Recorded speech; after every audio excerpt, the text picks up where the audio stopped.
tierra con sangre obrera, los que hablan de libertad y tienen las manos negras, los que quieren dividir a la madre de sus hijos y quieren reconstruir la cruz que arrastrará a Cristo. Quieren ocultar la infamia que heredaron desde siglos, pero el color de asesinos no borrarán de su cara. Ya fueron miles y miles los que entregaron su sangre y en caudales generosos multiplicaron los panes.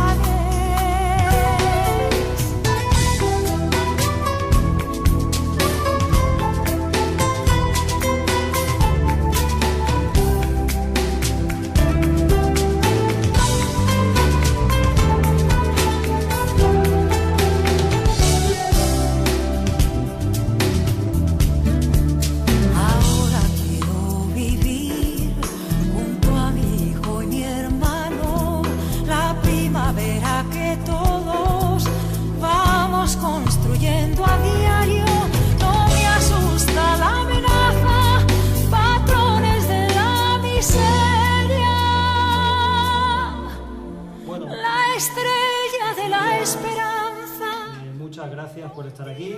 Ya sabéis, soy Joaquín.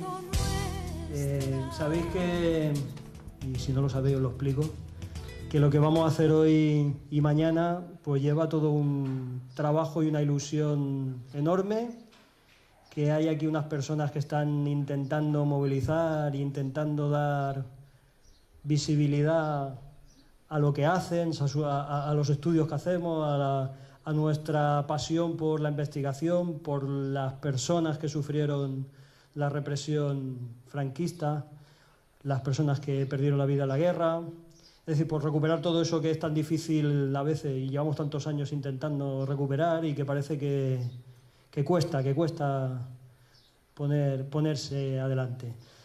Por mi parte, agradeceros la presencia, agradeceros que hayáis muchos de vosotros rápidamente aceptado la invitación, explicaros que lo que tenemos preparado tiene una primera parte, que es hoy, donde tendremos una parte sobre, os explicaremos la inauguración de la exposición de fotos que habéis visto y os daremos una pincelada para que sepáis qué es lo que os hemos preparado aquí. También tendremos la presencia de María, que también nos explicará algunas de las cosas que también nos ha preparado, y podremos ver el documental que me parece muy interesante, sobre todo por el punto de vista de que estamos muy acostumbrados a ver o a hablar de los campos de trabajo forzado, los campos de exterminio, aunque no sean exactamente igual, ¿no? Cuando hablamos de la Segunda Guerra Mundial, y en cambio en nuestro país aquí tuvimos también toda una red enorme de campos de trabajo forzados, y que eso va saliendo poco a poco, que es un tema de los que cuesta también levantar. Pues hablaremos de eso, e incluso hablaremos de algunos de los mazarroneros que estuvieron en esos campos, y sabemos que algunos familiares también están aquí acompañándonos. Eso sería hoy. Para mañana tenemos preparado una serie de comunicaciones.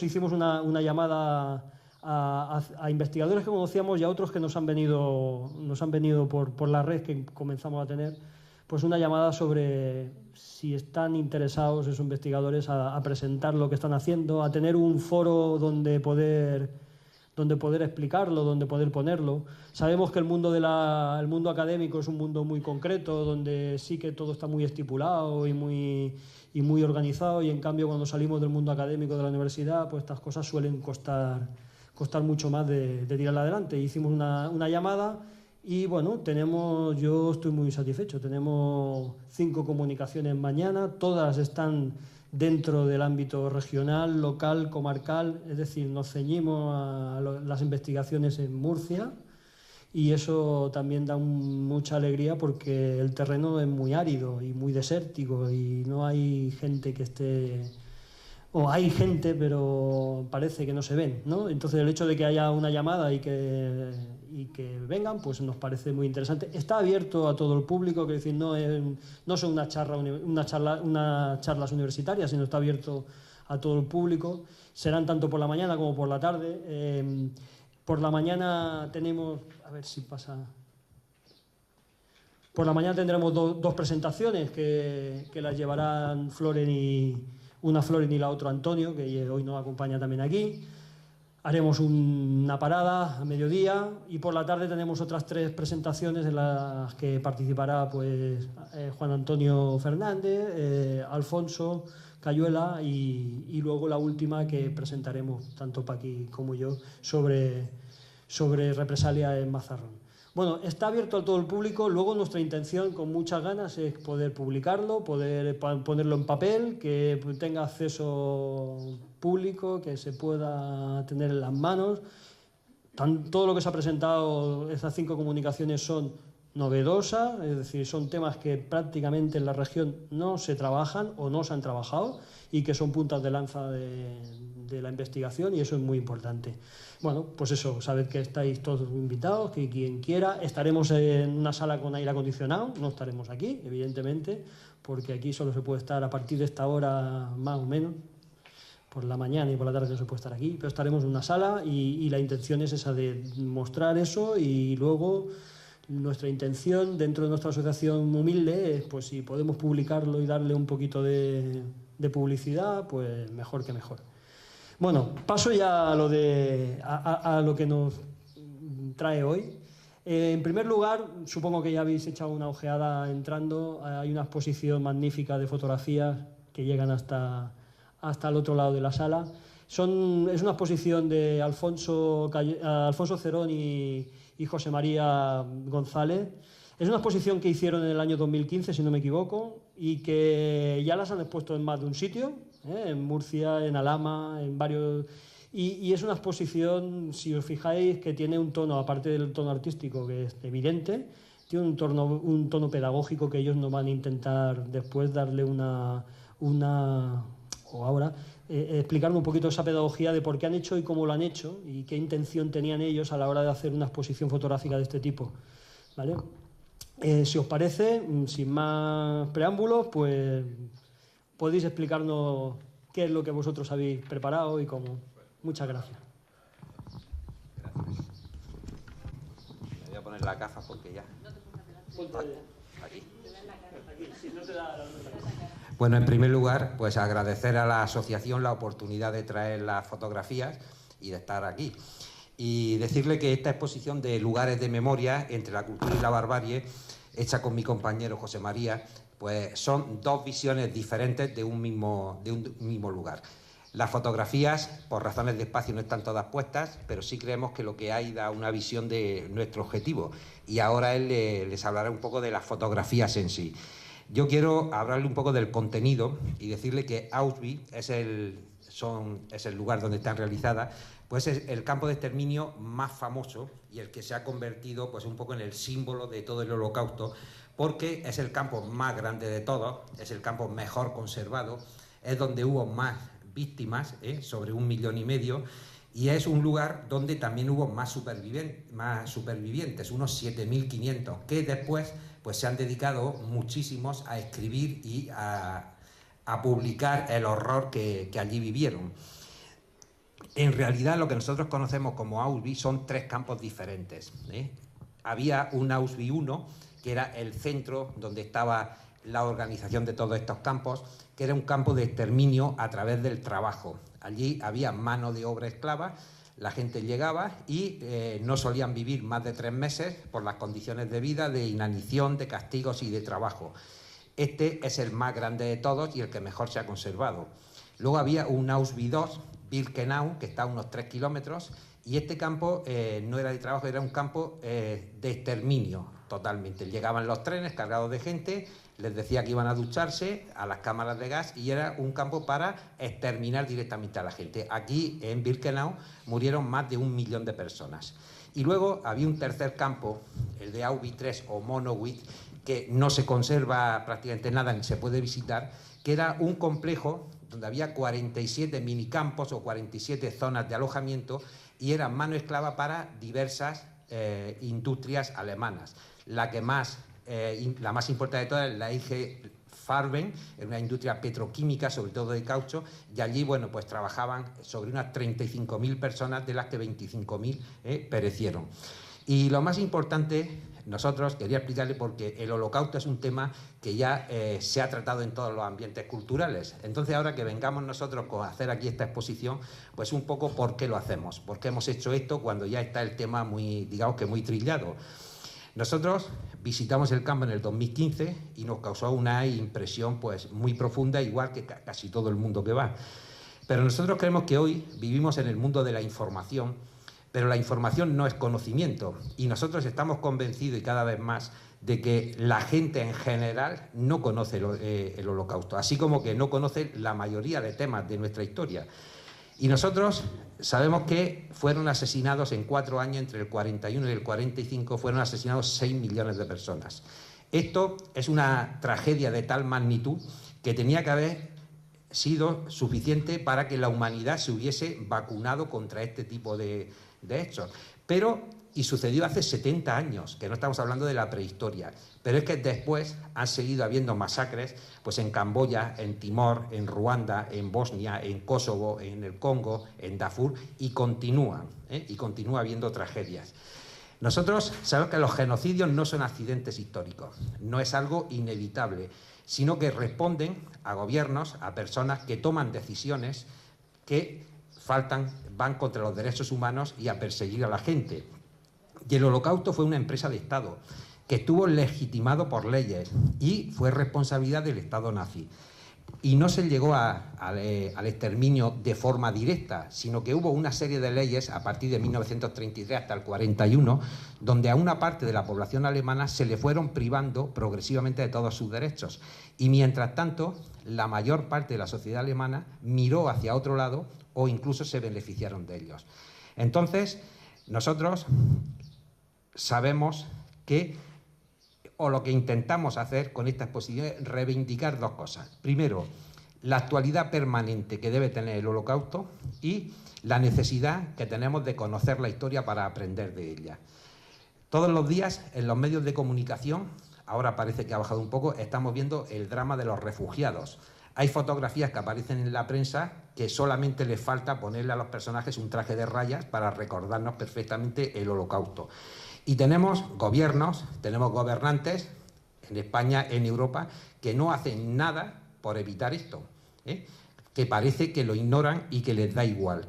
Nosotros creemos que los derechos humanos tienen que estar por encima, o deben estar por encima de los países, de las banderas, de las fronteras, y que tenemos que aprender de la historia, que no hacer nada contra las acciones, contra lo que hacen estos gobiernos, estas personas que provocan los genocidios, las masacres, las muertes de inocentes, la lucha contra los derechos humanos. Nosotros creemos que cuando no hacemos nada eso es una forma de complicidad y que el silencio de la sociedad, como pasó en Alemania, contribuye también a la opresión.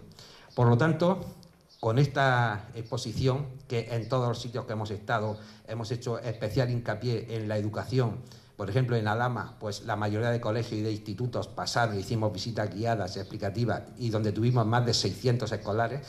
Esa es nuestra misión, una misión un poco pedagógica, donde proponemos que quien la vea pues reflexione sobre las causas de los genocidios, sobre la necesidad que hay de promover la paz y la defensa de los derechos humanos, porque nosotros pensamos que el mejor antídoto contra las masacres es la cultura y la educación. Y por eso pues es por lo que hicimos esta exposición. Ahora mi compañero José María pues les va a hablar también un poco sobre el contenido fotográfico de lo que hemos hecho. Buenas noches. Después de lo que mi compañero Alfonso nos ha contado, yo quiero hablarle brevemente de las fotos de esta exposición, bueno, y alguna cosilla más. Respecto a las fotos, les diré que, como habrán podido observar, y si no ahora las ven, las fotos que son en blanco y negro, las de Alfonso, tratan de rescatar el pasado, o sea, intentan transmitir la dureza, el horror de lo que allí sucedía. Son, en definitiva, las fotos de la barbarie. Las otras, las de color, las mías, Son las fotos actuales de lo que allí sucede ahora. Son las fotos de la cultura. Son la barbarie convertida en cultura.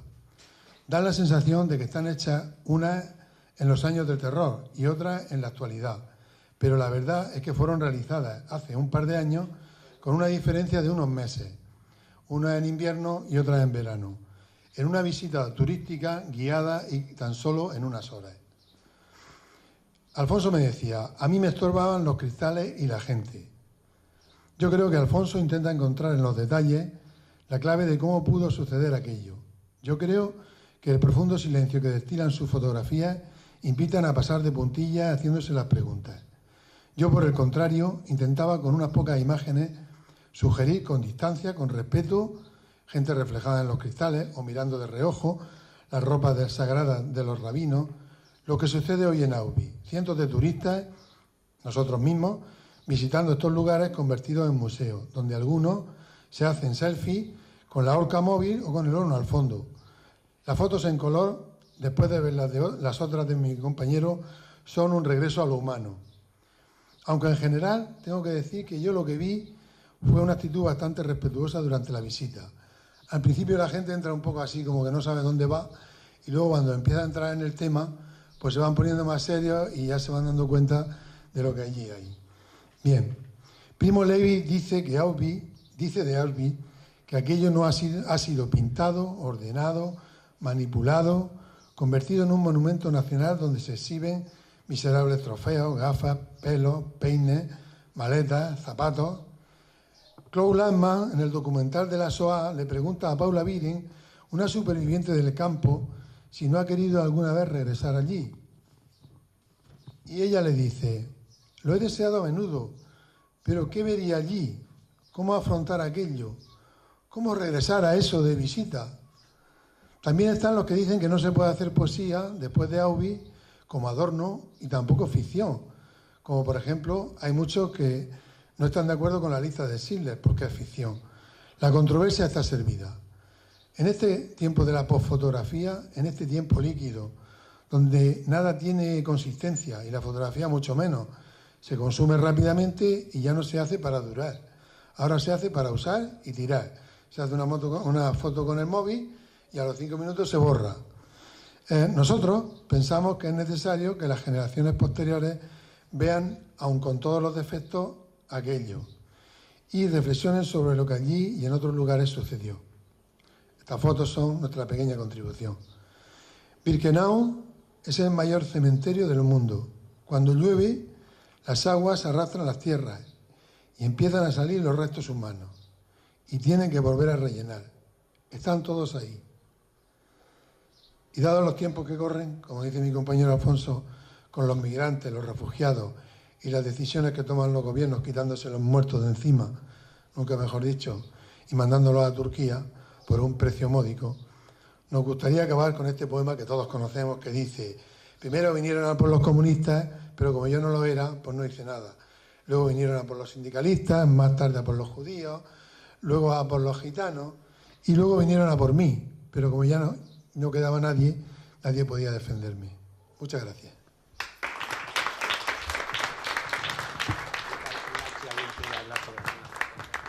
Muchas gracias. Como dice Alfonso, si al final del acto alguien quiere hablar con ellos de alguna foto concreta, hay algunas que son dignas de comentar con él, pues que están los dos dispuestos a echar una mano y a explicar. Muchas gracias. Bueno, pasamos a la segunda parte. Os presentaré a María Serrano Velázquez.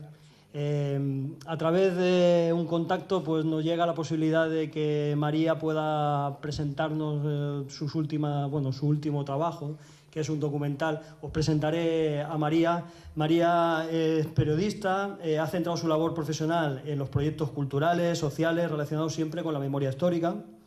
A sus 30 años trabaja actualmente en la Fundación José Manuel Lara, del Grupo Planeta, donde desarrolla un programa de fomento de la lectura que ya va por su 4ª edición de Mi libro preferido. Paralelamente desarrolla su labor más periodística como redactora en Andalucía del diario digital Público. Que supongo que conoceréis por un elemento conocido en nuestro país. En mayo del 2017 publicó su primer libro centrado en la descripción de los 50 espacios declarados lugares de la memoria de Andalucía, que son los libros que tenéis aquí puestos en la entrada, en el puesto de la entrada, y que si alguien está interesado, pues ahí lo podéis conseguir. También el documental Campos y Memoria, que será el que veremos esta noche, lo ha desarrollado en la etapa en la que trabajaba como periodista con Antonio Avendaño, director de Andaluces Diario. Con escasa financiación y recursos por parte de las administraciones, la cinta ha tenido un importante carácter divulgativo, junto a una importante distribución en la provincia de Sevilla y en diversos centros de enseñanza secundaria. Además, María pudo llevar a esta cinta hasta la Universidad de Canterbury, en el Reino Unido, en julio del 2016, con motivo del 80 aniversario de la Guerra Civil Española. Allí la propia universidad inglesa asumió los costes de traducción del documental para poder llevar la historia de los campos de concentración andaluces a los hispanistas ingleses interesados en el material. Ahora le daremos la palabra a María para que nos explique pues, ese conjunto tanto del libro de los lugares de la memoria en Andalucía como del documental. Simplemente aportar un pequeño detalle. Los lugares de la memoria es algo que va sonando y que nos va repicando y que hay como una intención de poder manifestarlo. Sabemos que en la región de Murcia también hay alguna iniciativa, algún movimiento para que eso se pueda terminar convirtiendo en algo real. Y yo creo que la experiencia o lo que nos puede explicar ahora María también puede servir para ver pues, qué camino hay por delante. Cuando quieras, María. Buenas noches a todos. Yo, bueno, como ha dicho Joaquín, yo soy María Serrano. Soy periodista en Andalucía, una comunidad muy cercana a vosotros. La verdad que a través del historiador Víctor Peñalver fue el que, yo tengo contacto con él porque a raíz de trabajar en el Diario Público, en la sección de Memoria Pública, que es una sección muy comprometida con el tema de historia contemporánea y sobre todo con el tema de la guerra civil y de la represión. Hablamos en una ocasión del pantano del Cenajo, que todos conoceréis perfectamente, y de su historia. Y entonces a raíz de ahí pues lo conocí a él y la verdad que hemos tenido mucha relación y a raíz de eso pues conocí a Joaquín y estoy hoy aquí. El documental de Campos sin Memoria es el primer proyecto que hice yo, fuera ya del ámbito del papel, porque yo siempre me he dedicado, ahora trabajo también, como ha dicho Joaquín, en temas de comunicación, pero nunca me había salido del papel y de reportajes periodísticos. Entonces decidimos llevar la historia del Canal de los Presos del Bajo Guadalquivir, una de las obras hidráulicas más importantes del régimen allí en Andalucía, en la zona de la provincia de Sevilla, y decidimos pues hacer este documental porque la verdad que quedaban muy pocos testimonios vivos, pocas imágenes, pocos vestigios de esos campos de concentración que en Sevilla rodeaban, como decimos en el documental, una docena de campos rodeaban la ciudad de Sevilla en ese inicio de la posguerra, en los años 40, en el 37 se inaugura el primer campo de concentración que se llama El Colector, que hablamos, porque en Sevilla prácticamente no hubo guerra civil, directamente pues entraron las tropas del general Queipo de Llano y sí que sin apenas resistencia, solo pequeños barrios que duraron apenas unas horas, pues la ciudad de Sevilla fue una de las primeras ciudades golpistas y más importantes para el régimen. Decidimos buscar supervivientes, encontramos un superviviente en Cataluña que se llama Josep Subirats, además en Barcelona Centro. Yo que nací en Barcelona, pues la verdad la visito bastante y lo grabamos, tenemos el testimonio. Él actualmente, cuando lo grabamos hace 1 año y medio tenía 97 años, ya estaba muy deteriorado y él nos cuenta las condiciones que había en esos campos. Por las cifras que tenemos nosotros, por los historiadores, casi 100.000 presos del régimen de Franco en el conocido sistema de colonias penitenciarias militarizadas, pues participaron en ese sistema de régimen de trabajo esclavista. O sea, estabas en la cárcel, no podías negarte a participar en esas obras faraónicas del régimen, como ocurrió con el tema del Canal de los Presos y estos hombres, porque mujeres sí que es verdad que no hemos encontrado, aunque en otros ámbitos de la represión sí que lo hay, pues no tuvieron más excusas y más obligación que trabajar de sol a sol y en jornadas interminables. Luego es verdad que, digamos, supuestamente, que muchos de ellos dicen que finalmente no fue así, había una compensación por esas horas de trabajo y un dinero que se guardaba en una cartilla que luego esos presos, en la salida, o sea, cuando ya salían en libertad, pues podían, digamos, coger esos ahorros que pasaban. Luego, cuando un régimen dictatorial que duró 40 años te sacaba en libertad, nadie se atrevía a ir a por esos ahorros supuestos que había, porque muchos funcionarios, por esa etapa de miedo y de horror de todo lo que habían vivido, pues la mayoría ni se atrevía, lo dicen en el documental. Otra de las características, bueno, sabemos, yo colaboro mucho con la página, no sé si la conocéis, Todos los Nombres, una página que tiene casi ya 100.000 nombres de represaliados.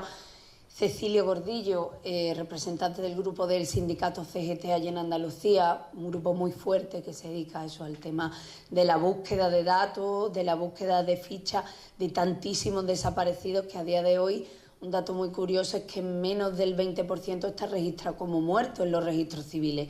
La mayoría de estas personas siguen desaparecidas y eso es muy importante y es una de las reivindicaciones que el grupo de Todos los Nombres y yo, bueno, como colaboradora y como persona que también se dedica a este tema de la memoria, pues hay que decir, muchos de estos asesinados en el régimen franquista y bueno, y en el inicio de la guerra civil y también en la transición, que es otra de las cosas que estamos reivindicando en la actualidad, pues aparecen como desaparecidos, incluso no como muertos, porque ese régimen no terminó un poco de paliar todas esas consecuencias que tuvo toda aquella etapa negra en España.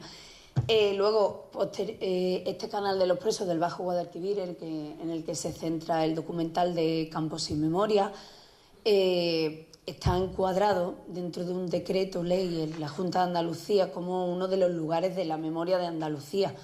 En Andalucía existe actualmente un catálogo oficial de lo que son los 50 lugares de memoria recopilados por la Junta y que actualmente, o sea, todos ellos tienen todavía una imagen física para visitar y es esa idea de intentar que esos lugares y esos espacios pues todavía puedan ser visibles y retratados por la sociedad, tanto para grupos de escolares, para investigadores, para gente interesada y entendamos que esa etapa reciente de nuestra historia pues todavía se puede sentir y se puede vivir, cosa que, igual que hablabais vosotros de Auschwitz y de todos los campos de concentración que hay en Alemania, pues en España tenemos la desgracia que la mayoría de esos centros de campos de concentración pues apenas quedan muros de hormigón de menos de 1 metro. Y tenemos la suerte que de esos lugares de la memoria todavía quedan algún resquicio, algún espacio que te permita pues conocer, por ejemplo, pues las fosas de mujeres que hay en Andalucía. Hay más de 7 fosas de mujeres que fue por ser hermanas de, esposas de, hijas de, pues las mataron sin ningún tipo de juicio y que está en el pueblo de Grazalema en Cádiz, en la Puebla de Guzmán, un pueblo también de Sevilla, en la fosa de las mujeres de Guillena. Todas ellas son allí recordadas en Andalucía como las 17 rosas de Grazalema, las 25 rosas de Guillena, y la verdad que impacta mucho y esos lugares pues actualmente tienen una placa explicativa donde a las personas que se acercan a esos lugares pues puedan conocer de primera mano qué ocurrió allí y qué pasó con todo, en estos acontecimientos históricos. Contar que el libro que yo he editado en el mes de mayo es unos reportajes que yo he realizado a raíz de esa proclamación de los 50 lugares. Ahora la Junta de Andalucía quiere proclamar otros 60 más. La verdad que en tema de memoria histórica cruzamos los dedos, estamos bastante avanzados y están haciendo muchas cosas desde la Administración. También los grupos memorialistas tienen muchísimo hincapié en recordar y en no dejar atrás esos espacios del dolor y de la represión.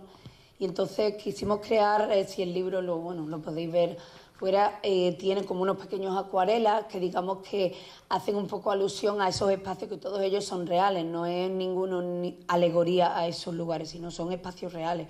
Por ejemplo, una comisaría de investigación y vigilancia en el centro de Sevilla, donde se pegaban palizas, torturas e interrogatorios durante el primer año después de la Guerra Civil allí en Sevilla, y eso actualmente es un centro una residencia universitaria de jesuitas en el centro de Sevilla. La Junta de Andalucía, por supuesto, no le han permitido poner la placa, no le han permitido hacer nada, porque siempre sabemos que estos temas con la Iglesia pues no son compatibles. Y, por ejemplo, y esa reivindicación nosotros ponemos, por ejemplo, totalmente la fachada de esa residencia, y quien quiera saberlo que sepa que en ese lugar, en ese espacio, en el año 1936, pues cientos de personas pasaron por allí, incluso el padre, el ideólogo andaluz Blas Infante, que a día de hoy en Andalucía no se sabe ni en la fosa en la que se encuentra, en una de las fosas del cementerio de Sevilla. Eso es una de las barbaridades con las que nos encontramos, y yo como periodista sí reivindicar que da mucha alegría pues encontrarse con tantas historias inéditas, para mi desgracia, porque a pesar de que tengo 30 años me encuentro con cosas que incluso hay personas que todavía no la han contado, o que si la han contado en un espacio tan pequeño que muy poca gente conoce, y eso permite, a través de un altavoz tan importante como el que tengo, y tengo la suerte de trabajar con el periódico con público, pues digamos, esas historias llegan a muchísima gente, tanto bebés robados, historias de bebés robados, hemos llegado a que haya un contacto entre familiares, temas de los campos de concentración en Andalucía, la gente se queda impactadísima, una de las regiones donde más campos de concentración e internamiento hubo en España, 55 en toda la comunidad. Puedo hablar de la transición, de los crímenes en manifestaciones, también hemos sacado muchísimos casos, el caso Almería, que os toca aquí un poco cerca, a lo mejor lo recordáis, del año 83, de los 3 jóvenes que mataron porque los confundieron con un comando terrorista de ETA, hablando con la familia Mañas, intentando sacar todas esas historias. Y eso hay periodistas ahora mismo, le pasa a Víctor, también como joven historiador, y mis compañeros del periódico en Madrid, pues esa reivindicación y esa idea de intentar sacar a luz tantas historias que, aunque sean muy recientes, no se conocen. Y eso es una de las ideas principales que tenemos nosotros, tanto no para los lectores, sino para la sociedad en general. Por eso a mí me gusta también acercarme aquí a otras zonas de España, como en Murcia, porque es verdad que no me había salido, aparte de cuando fui a Canterbury, no me había salido de Andalucía para presentar ningún tema de esto, porque claro, es que están relacionados con la comunidad, pero sí que es verdad que es un tema muy destacado de la represión, y que es interesante para todos los españoles. Y contar, esa reivindicación que hicimos nosotros, tuvimos la suerte, que lo ha contado Joaquín y siempre lo cuento, lo del año pasado nos llamó una investigadora que era de Huelva, nos dijo que este documental, que como que campos de concentración en Sevilla, que por qué no me iba a Londres a hablar de los campos de concentración, que no se lo creía, todo el mundo lo asocia, lo decimos en el documental, a la Alemania nazi, igual que lo de los bebés robados lo relacionamos con Argentina, o hay tantas temas, o el tema de la incautación de bienes a la China maoísta, que lo decimos al principio del documental. Y eso ocurrió aquí, y me gustaría que lo vierais para que vierais el campo. Os cuento mínimamente de los 4 campos que aparecen. El campo de los Merinales es el campo más amplio y que más tiempo duró casi en España, porque se cerró en el año 60 este campo de concentración. Y hablan del municipio de Dos Hermanas, un municipio muy grande en Sevilla, una ciudad dormitorio prácticamente, y habla de que mucha gente decía que no sabía que estaba, a las afueras de la ciudad de Dos Hermanas, pues una línea expresa de autobuses para que los familiares se desplazaran a ver a los suyos, a su hijo, a su padre. Desgraciadamente sabemos que hay algún mazarronero que tuvo la desgracia de estar en este canal y en estos trabajos forzados del canal. No encontramos a ninguno que estuviera en este campo de los Merinales. Sí que encontramos a un niño que se llamaba, un niño ahora octogenario, se llamaba José Hormigo, y él habla como él era el chico de los recados de estos presos, que a través de él pues intentaban organizar la fuga e irse de ese campo, porque era un auténtico infierno, paliza y todo, trabajando de jornadas de sol a sol, pues a punta de fusil. Imaginaros día tras día, años y años, eso era pues un auténtico infierno. Luego hablamos de otro centro, que es el campo de concentración de otro pueblo de Sevilla, que se llama Las Arenas, Una investigadora, como tantas cosas que pasa con el tema de la guerra, lo encontró por casualidad en unos archivos y eran un campo de concentración que sí se parece a lo que podéis hablar de los campos de concentración nazis, porque estos presos eran mendigos que en la época de finales de la guerra pues no tenían a dónde ir, no tenían trabajo, no tenían nada, y la ciudad de Sevilla pues decidió coger a 200 mendigos de la ciudad, meterlos, vallarlos en una zona a las afueras de un pueblo de Sevilla que se llama La Algaba, y murieron prácticamente de hambre y frío. Esto, ella, a través de una investigación en el Archivo Histórico Provincial de Sevilla, pues se encontró con estos datos.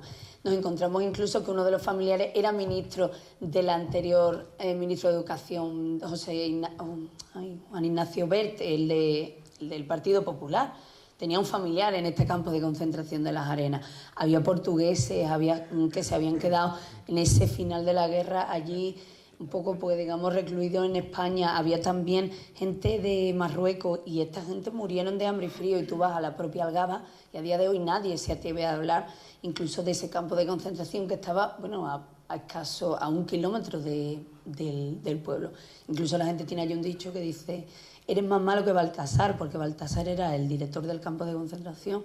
Cuando alguien moría de hambre o ya allí de las condiciones tan inhumanas en las que vivían, pues en el caballo que tenía lo llevaba hasta una reguera al final y lo tiraba en una fosa, que a día de hoy es la fosa de los mendigos de allí en La Algaba. Y a día de hoy, bueno, yo he ido expresamente a preguntar, personas de allí de La Algaba intentan hablar del tema, y este campo sí que se cerró por lo menos en el año 45, 46, no es reciente, pero hay muchos niños que se acuerdan de ese campo y es muy difícil de hablar. Y porque no era un campo de trabajo, era un campo de exterminio, y lo dicen, era un campo de mendigos reincidentes, le pusieron campo de concentración de mendigos reincidentes de las Arenas. La verdad que es muy, muy interesante, y da mucha pena no tener apenas información. Figuraros, a través de una anécdota de una historiadora que, investigando otra cosa, se encuentran los papeles de un campo de concentración, también en un pueblo dormitorio de Sevilla. En esto es lo que reivindicamos y y hablamos eso del canal de los presos del Bajo Guadalquivir. Esta obra pues dio, sobre todo a día de hoy no se conocen, es un canal que permitió regar todas las tierras que estaban en secano en la zona cercana a la provincia de Sevilla, y triplicó en un 300% la productividad de los cultivos allí cercanos a Sevilla. Todos ellos, si conocéis la empresa Ibarra, la empresa Benjumea, actual propietaria de la empresa Bengoa, todo esto eran un grupo de terratenientes que, digamos, en contraprestación a toda la ayuda que habían dado en el golpe militar, pues querían tener una obra que les permitiera tener una rentabilidad económica. Y ahí está el canal, ahí se ve, y a día de hoy, en Sevilla, como en tantas partes de España, pues todavía se ve esas propiedades, todavía siguen siendo pues el 90% pues de esos grandes terratenientes herederos que tienen, con un canon pequeñísimo que empezaron a pagar en los años 90, eso sí que lo hemos investigado, y sobre todo desde la web de Todos los Nombres, empezaron a pagar el agua en el año 90. Está más de 30 años surtiéndose de esa gran obra hidráulica en plena democracia, digamos, por su cara, o por ser rico y ser esa parte de la sociedad beneficiada que tuvo la suerte de estar ahí, y la desgracia a nosotros de vivir un régimen dictatorial tan largo que le permitió ese tipo de beneficios. En el documental, a pesar de no tener financiación, porque os aseguro que financiación no tuvimos ninguna, yo y mi amiga de la facultad, que tenemos muchísimos proyectos en común, pues decidimos lanzarnos con ellos a través de unas cámaras que un poco conseguimos, y sí que quisimos alquilar un dron, porque las imágenes aéreas, si os digo que hay de los campos de los Merinales montículos de menos de 1 metro, pues hacíamos imágenes aéreas como os mostráramos desde el pie nuestro, desde una cámara. Las imágenes, la verdad que no quedaban nada atractivas, y decidimos eso, sobrevolar el canal, que lo vais a ver ahora, el canal de los presos, que todavía, es una obra, además cuando la veis, en algunas zonas se ven los arcos, y la verdad que impacta muchísimo, porque es una obra, la verdad que bastante grande, y que dio muchísima productividad. A día de hoy, por culpa de que esa lista de terratenientes todavía no es pública, después de 60 años de todas esas obras, no se sabe bien qué empresas, qué familias se beneficiaron, se sabe porque digamos todo el mundo conoce de quiénes son las propiedades. Tampoco se ha querido decir la rentabilidad económica que tuvo ese canal, y tampoco se quiere decir el número de de presos que colaboraron en esa obra hidráulica, como también ocurrió aquí en el Cenado y como tantas obras que no se quiere decir que los presos que fueron presos del régimen de Franco los que participaron, y menos se quiere decir que eran los años 60 ya en el tardofranquismo cuando ese campo estaba abierto en España. Nada, ahora lo vais a poner vosotros, ¿no? Bueno, pues espero que os guste. Si tenéis alguna pregunta o algo de los campos, pues yo lo explico, y si no, pues muchas gracias por haberme invitado.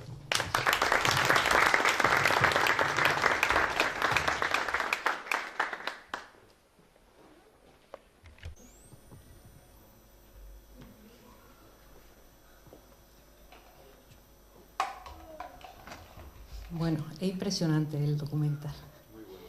Muy bueno. Nosotros solo hemos querido hacer una reseña de algunos mazarroneros que pasaron por cárceles o campos o el Canal de los Presos en Sevilla. Entonces, ¿vas pasando? Hemos hecho una relación de mazarroneros que pasaron por las cárceles, como he dicho, y ahora hablaremos solamente brevemente de 3 de ellos. En algunos casos ya vivían allí y fueron fusilados porque estaban en su lugar de residencia, y otros fueron juzgados en Murcia y trasladados a prisiones en Andalucía. Hablaremos de Carreño. Vicente Carreño nació en Puerto de Mazarrón, aunque es de una familia totanera, panaderos, que todos conocemos. Este marinero estaba en el submarino B6. La flota española quedó en manos republicanas en su mayoría, y todos los submarinos también. El B6, que era el submarino más nuevo de la serie B, estaba en el Cantábrico en el 37. Tuvo un encontronazo con unos barcos franquistas, resultó muy dañado, y entonces la tripulación decidió abandonar el submarino, y solamente se quedaron en el submarino 3 marineros que lo hundieron. Entonces todos los marineros fueron rescatados por los barcos que lo habían atacado y lo habían dañado, y todos esos marineros pues fueron juzgados por rebelión militar. Entonces fueron condenados primero a cadena perpetua, como Vicente Carreño, y después se le conmutó por 12 años y fueron trasladados a Cádiz, que en ese momento pues estaba en poder de los franquistas. El siguiente que reseñamos es Félix Pablo Gundín. Este señor no era de Mazarrón, se había casado con una mazarronera y estuvo en Mazarrón pues un breve periodo de tiempo, era notario y fue una figura muy notable aquí en Mazarrón, y él fue el presidente de la Junta Revolucionaria cuando se proclamó la República. O sea, él fue el encargado de izar la bandera cuando se proclamó la República en Mazarrón. Era socialista y, bueno, cuando le pidieron en el Alerta, en el periódico, que reseñara lo más importante que había ocurrido el año anterior, eso se lo pidieron en el 32, él lo que destacó fue cómo se había sentido cuando se hizo esa bandera republicana en el balcón del ayuntamiento. Eso es, bueno, dice, conforme iba subiendo poco a poco y la multitud enardecida de entusiasmo aplaudía vitoreando a la República, mi alma se ensanchaba como queriendo subir a la par de la bandera. O sea, él estaba súper emocionado. Bueno, decir que se había casado ese mismo año, pero lo que destacó fue que había izado la bandera republicana. Bueno, este hombre, después de Mazarrón, fue trasladado a Almería. Almería, igual que Murcia, estuvo hasta el final de la contienda en manos republicanas, y allí él había solicitado una excedencia de su trabajo y trabajaba como presidente de uno de los tribunales que juzgaban a las personas que eran no adeptas a la República. Bueno, eso le costó pues sufrir prisión, se le acusó de rebelión militar y a este sí que lo condenaron a muerte y lo fusilaron. Y por último vamos a hablar de Eladio, pero bueno, hemos querido señalar a los 2 hermanos porque ambos eran personas muy destacadas aquí en Mazarrón. Los 2 pertenecían al Partido Socialista, a la UGT, tuvieron cargos de responsabilidad tanto en el partido y en el sindicato como en el ayuntamiento, fueron concejales. Eladio formó parte del Ayuntamiento Popular que se creó en noviembre del 36, cuando se inició la guerra. Y, bueno, decir que había 5 representantes socialistas en ese ayuntamiento. Uno no fue represaliado porque se fue al exilio, pero acabó en el campo de Mauthausen. Y los otros 4, entre ellos Eladio, pues fueron represaliados, condenados a muerte, después se les conmutó, pero bueno, él era compañero en el partido, por ejemplo, de José Rodríguez, que fue alcalde y que fue maestro en esta escuela graduada, y que, bueno, a él le conmutaron la pena de muerte por la de 30 años a José Rodríguez, y lo mandaron a Huelva, precisamente, o sea, también a Andalucía. Pues de Eladio, decir, pues, cosas que sabemos a través de la familia, que ahora nos dirán algo más. Era secretario de la UGT. En el archivo, en el Pablo Iglesias, se conservan algunas de las cartas que escribió desde el Comité Ejecutivo Local. Era una persona culta, autodidacta, le gustaba leer, tenía una gran biblioteca, le gustaba escribir, escribía poesía. Y nos dicen que durante la guerra pues, evitó que se tomaran represalias contra muchas personas. Fue detenido en el 39, bueno, nada más terminar la contienda, y pasó por distintas prisiones. No sabemos muy bien el orden, pero estuvo en Cartagena, en Totana, en Murcia. Fue juzgado en Consejo de Guerra y se le condenó a 30 años por adhesión a la rebelión. Bueno, ya sabéis que a todo el mundo se le condenaba por adhesión, por auxilio a la rebelión o por rebelión. O sea, se trataba como rebeldes a todos los que habían defendido la legalidad, que era la República. Bien, pues se le acusó de adhesión a la rebelión y se le condenó a 30 años, y desde Murcia pues, se le trasladó a la prisión de Almería. Y sabemos por la familia que acabó en el canal de los presos de Sevilla, porque, bueno, en el archivo regional de Murcia podemos seguirle el rastro hasta que acaba su encarcelamiento en la provincia. O sea, una vez que sale de aquí a Almería, pues ya no sabemos el recorrido. Estuvo 11 años en el prisionero y cuando cumplió condena, pues se estableció en Sevilla con su familia, que se trasladó con él, y se instaló en el barrio de Bellavista. Allí siguió militando en el Partido Socialista, en la clandestinidad, y casualmente pues su familia era vecina de la familia de Felipe González, por eso tenía fotos dedicadas de Felipe González, porque tenía relación con esta familia. Ya cuando decidió volver a Mazarrón, decidió pues, vender lo que tenía allí y instalarse ya con su familia en Mazarrón, pero nunca llegó a instalarse aquí, o sea, murió muy poco antes de poder regresar aquí. Y su familia, sin embargo, pues sí que vinieron, y sus hijos pues sí que contribuyeron en la creación del Partido Socialista a nivel local. Eso es lo que hemos querido destacar de los mazarroneros en Andalucía. Y ahora sí que yo le querría dar la palabra a un representante de la familia de Eladio, para que nos hable un poquito de la figura de este mazarronero.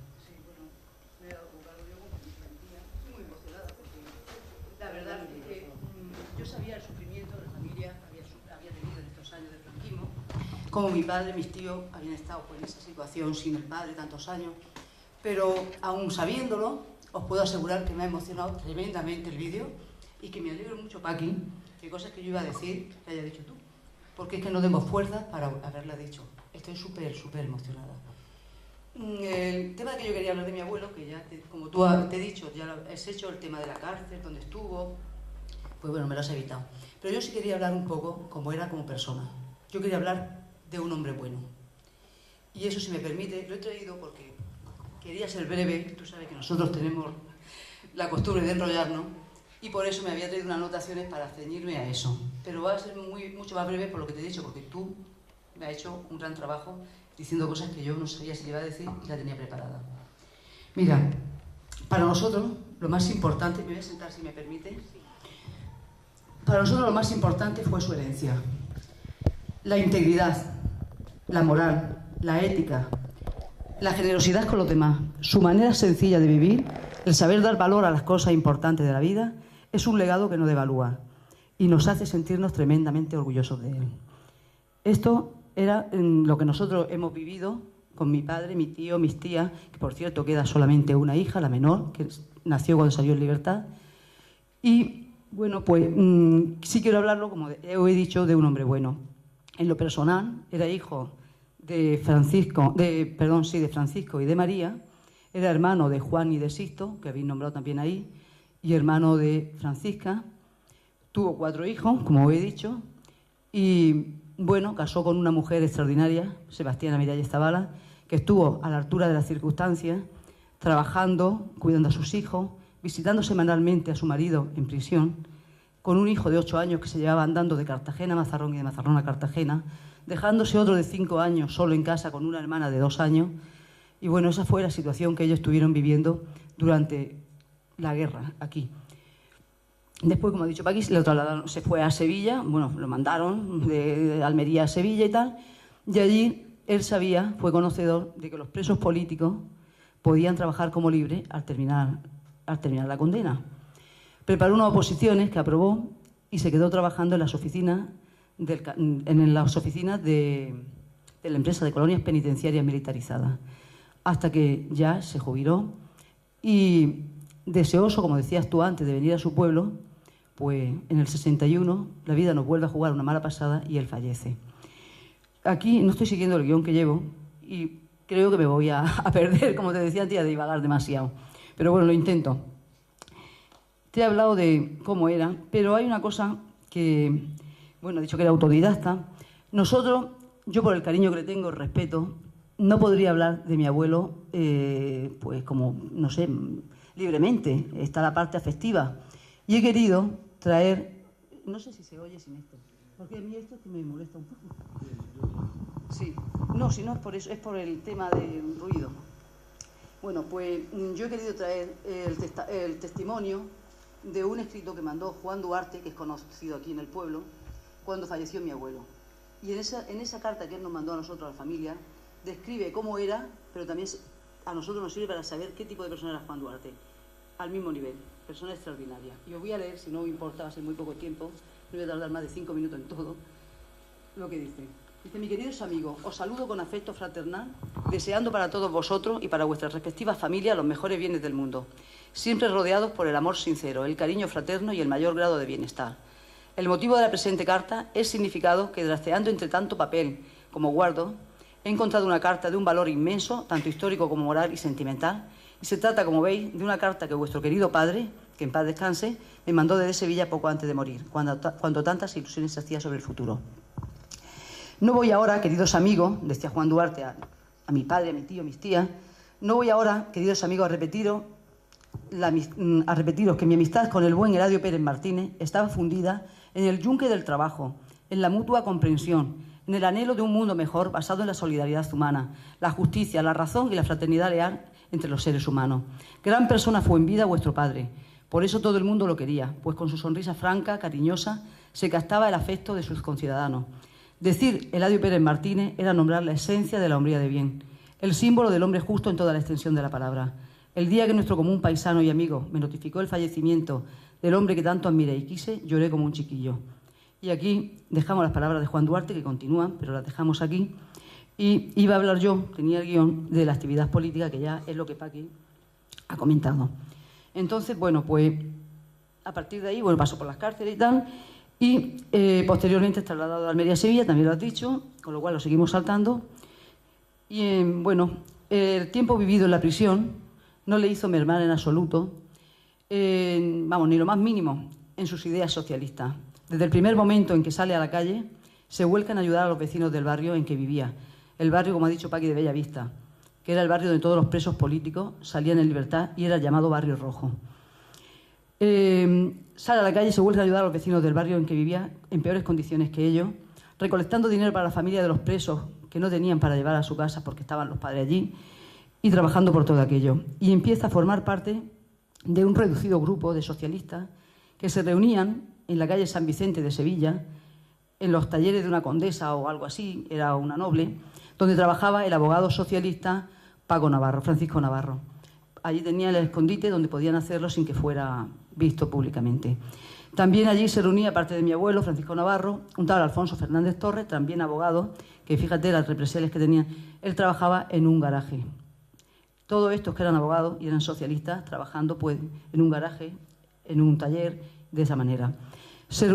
Ahí se reunían ellos los tres para organizar lo que sería más adelante el Partido Socialista Obrero Español.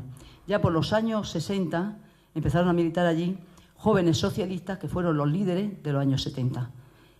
Y bueno, ahí está la historia de cómo continuó después en Sevilla. Me queda muy poco para aquí. Va a ser muy poco. Sí, no, ya termino, sí, es que ya voy ahí. Quiero hacer mención a la faceta literaria, pero solamente lo voy a hacer a través de una poesía que escribió cuando Juan Ramón Jiménez ganó el Premio Nobel de Literatura tras Platero y yo. Y dice así: un martillo y un cincel está forjando Vulcano, Fidias golpea el mar Morcano y a Juan Ramón saca de él. Con el gran Premio Nobel, Zenobia, su cara esposa, por siempre mujer famosa, vuelve al cristiano a las flores con que el místico Tagore más honró a su patria hermosa. Al pie del pétreo retrato, por un lírico sendero, delante pasa Platero de Tersícore y Erato. El inmortal literato le ha dicho: Platero so, y Platero, que paró, ve que el mundo se extasía con la andaluza elegía llamada Platero y yo. Aparte de esto, déjame un segundo más, porque ya termino. Ilusionado, como has dicho, con volver a su pueblo, fallece en el 61. Y he querido dejar para el final de todo, lo que fue más doloroso para él en esos años de prisión. Y fue la muerte de su madre y la cruel negativa a concederle un permiso para que pudiera despedirla. Y allí en prisión le dedicó esta emotiva poesía, en la que solamente os voy a leer el primer y último párrafo para no alargarlo mucho. Y dice así: a la memoria de mi madre María Martínez, santa madre cariñosa, que en mi memoria su nombre escribió junto al hombre que la eligió por esposa, nueva mártir dolorosa que vivió para el amor y al fin la mató el dolor, pidiendo su rostro un beso del hijo que estaba preso, sufriendo cuánto dolor. Y el último párrafo dice: si tras la tela manchada de noche de bellas luces tu Espíritu Santo vive, sus alas rápidas abra y descendiendo veloz el beso a recoger venga, que no puede darte muerta, madre de mi corazón. Muchas gracias.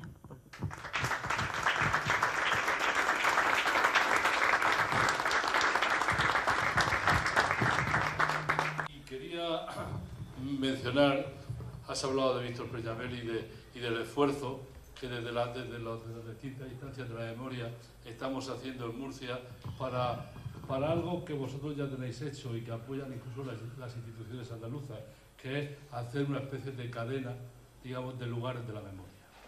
Y la semana pasada se aprobó, después de 20 años, una moción en la Asamblea Regional de Murcia por la cual se insta al Gobierno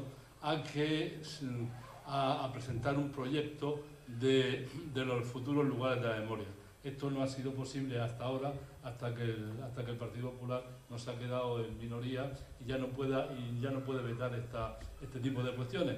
Pero quiero deciros que es tan importante para nosotros el ejemplo andaluz, que nosotros, por ejemplo, en la cárcel de Cartagena, que quieren derruirla, hemos utilizado la relación de los lugares de la memoria y el decreto de constitución de lugares de la memoria de Andalucía para tener un fundamento jurídico que evite, en un recurso de alzada, que la cárcel de San Antón, digamos, se derruya, que como lo tienen en Cádiz. Por eso, gracias por vuestro esfuerzo, y lo que hay que hacer en cada pueblo es intentar buscar pueblo a pueblo por encontrar, buscar y sostener el lugar de la memoria hasta donde se pueda y donde se pueda. Nada más. Todo, bueno, como funciona en Andalucía, digo, y por darle sobre todo, porque a la Administración hay que darle su papel, pero bueno, las organizaciones memorialistas y la gente que nos dedicamos, porque este libro, por ejemplo, mío, ha sido un proyecto a través de la Junta, pero por supuesto hay mucha iniciativa personal y de asociaciones que lanzan esto y lanzan que haya esta reivindicación. Finalmente la Junta pues lo ha unido en un catálogo que lo ha permitido, pero incluso este libro, que ha sido financiado por mí, maquetado, redactado, realizado. Mañana la cárcel, por ejemplo, la vieja cárcel de Huelva que hay, que es un símbolo de la represión homosexual en España, que es de los pocos centros que hay que se conozca pues esa represión que hubo hacia gay, lesbiana, de esa etapa, que claro que existían, lo que pasa es que no se conocían.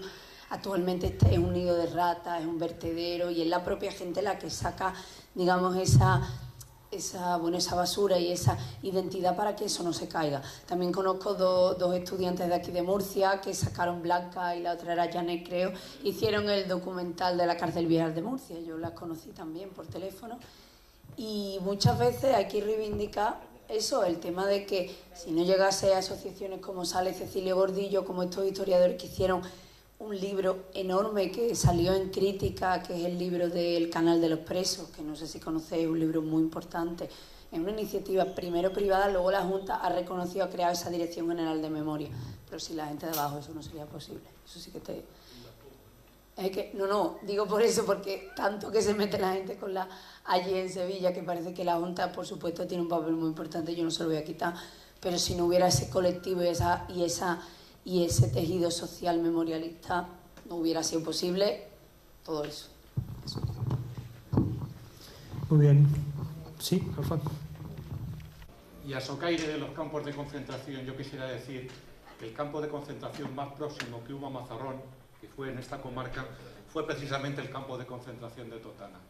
Allí hubo en su totalidad, porque no solamente fue el campo de concentración, sino la cárcel de partido. Yo calculo, mañana voy a dar una charla, no estoy promocionando nada, de luego. Pero calculo que allí en su momento más alto posiblemente habría cerca de 2.000 presos. Quizás, bueno, en su totalidad, yo calculo, o sea que durante, desde el 39 hasta el 43, que duró el campo de concentración, que era la prisión central de Totana, que estaba en el convento de capuchinos, en el convento de los frailes, que se conoce allí, yo calculo que por allí pasarían cerca de 4.000 personas. También hay que decir que allí hubo muchos mazarroneros. Es decir, yo no los he cuantificado, pero vamos, mazarroneros y por ende mineros y pescadores había un montón. Yo creo que por lo menos casi más de 30 no los he cuantificado. Lo que sí tengo cuantificado son los muertos mazarroneros que murieron en la prisión central de Totana, que concretamente fueron 4 por enfermedad y un ejecutado, que realmente no fue ejecutado en Totana, estaba preso allí y después se le ejecuta en Espinardo y está en la fosa común de Espinardo. Es un tema que es algo novedoso y que mañana, si acaso, lo diré, porque no aparece en vuestra... y sobre todo una cuestión importante, no solamente enfermedades de tipo funcional, es inanición. O sea, hay un preso de Mazarrón que muere de hambre, o sea, ni más ni menos. Es decir, que tenemos campos de concentración cerca, y son estudiables porque está toda la documentación. Y está caso concreto por caso concreto, persona por persona, con sus padres, con su edad, si estaba casado, los hijos que tenía, su profesión, y pues todos los condicionantes. Ya digo que no quiero promocionar nada, pero mañana, o sea, es que tengo todo el listado. Concretamente, tengo 95 personas, de las cuales 95 personas muertas, por enfermedades y por ejecuciones, por malos tratos, por inanición, y que, ya digo que 4 eran de Mazarrón, y sobre todo una cuestión importante, no solamente fueron 95 son los oficiales, pero os digo que hubo de alguna manera también desaparecidos, gente que los he investigado, tengo también sus nombres, pero no constan porque he tenido que consultar cerca de 5 ficheros y todos los ficheros eran incompletos y todos por razones políticas. Es decir, incluso hay presos que solamente aparecen en el cementerio de Totana por una cuestión importante, porque su muerte fue violenta y todo el mundo pasaba. El capellán de la cárcel no quería apuntarlo como muerto en la cárcel. En el registro civil no aparecen como muertos porque es una muerte violenta. Solamente los funcionarios del ayuntamiento, los que tenían que enterrarlo, decían: a mí el marrón no me lo metéis. Y ellos fueron los únicos que esos desaparecidos los hacían constar en el cementerio. Gracias. El acto, tenemos allí 4 cosillas para picar y ahora es el momento a lo mejor pues más informal. Pues si os queréis acercar tanto de las exposiciones de Alfonso José María como de... Y aprovechar para preguntar que están aquí, como para la María que está aquí también. Aprovechar pues el hecho de que están aquí expresamente, pues si alguien quiere acercarse, pues aquí estamos. Muchas gracias y mañana yo sí que hago promoción. Mañana...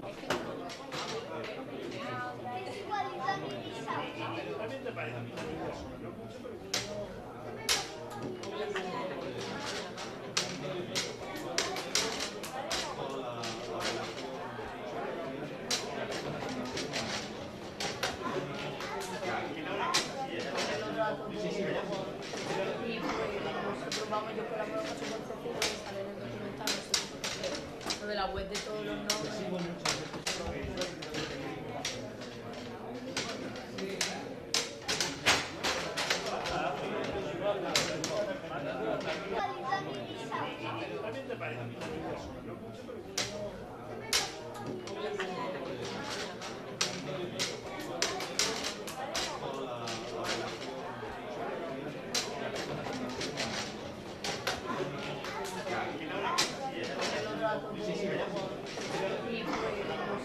Yo colaboro con su concepción y sale en el documental, de la web de todos los nombres.